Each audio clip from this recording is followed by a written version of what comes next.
जब से देखिया हमार फैलल जब से जिया के सुखवा मिल गईल देखिया हमार फैलल जब से नैहर में रहनी पातर सखी ससुरा के दाना खिल गईल नैहर में रहनी पातर सखी ससुरा के दाना खिल गईल देखिया हमार फैलल जब से देखिया हमार फैलल जब से जिया के सुखवा मिल गईल देखिया हमार फैलल जब से देखिया हमार फैलल जब से देखिया हमार फैलल जब से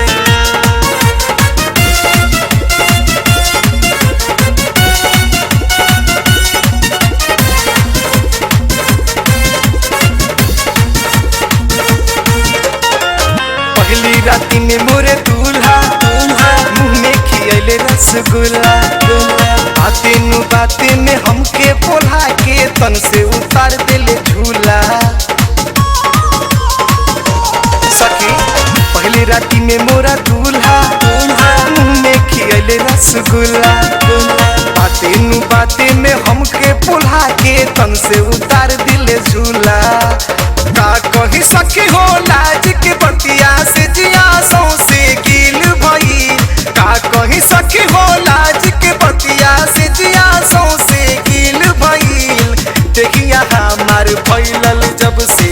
देखिया हमार फैलल जब से जिया के सुखवा मिल गईल देखिया हमार फैलल जब से देखिया हमार फैलल जब से देखिया हमार फैलल जब से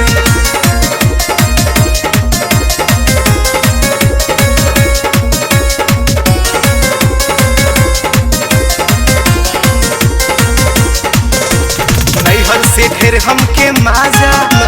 सखी हो ससुरा में मिलल खिलेला जैसे हो गेना के फुलवा वैसे हम पानी हो खिलल नैहर से ढेर हमके माजा सखी हो ससुरा में मिलल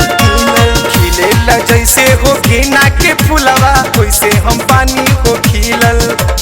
ऐसन दिहल विटामिन सैया मोहब्बत हमके फील भई ऐसन दिहल विटामिन सैया मोहब्बत हमके फील भईल देखिया हमार फैलल जब से देखिया हमार फैलल जब से जिया के सुखवा मिल गईल देखिया हमार फैलल जब से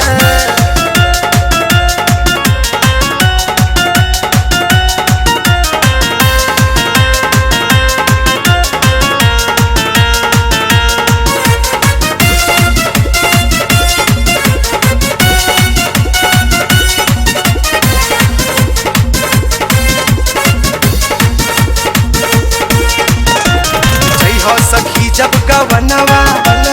अनिल के ये समझई खैले खियौले जवन हम पानी उहे तू खैह खियई ए सखी जइह सखी जब गवनवा अनिल के ये समझई खैले खियौले जवन हम पानी उहे तू खैह खियई दिहले मुँह देखाई कृष्णा अंगूठी उनकर ढील भईल दिहले मुँह देखाई कृष्णा अंगूठी उनकर ढील भईल देखिया हमार फैलल जब से देखिया हमार फैलल जब से जिया के सुखवा मिल गईल देखिया हमार फैलल जब से नैहर में रहनी पातर सखी ससुरा के दाना खिल गईल नैहर में रहनी पातर सखी ससुरा के दाना खिल गईल देखिया हमार फैलल जब से देखिया हमार फैलल जब से जिया के सुखवा मिल गईल देखिया हमार फैलल जब से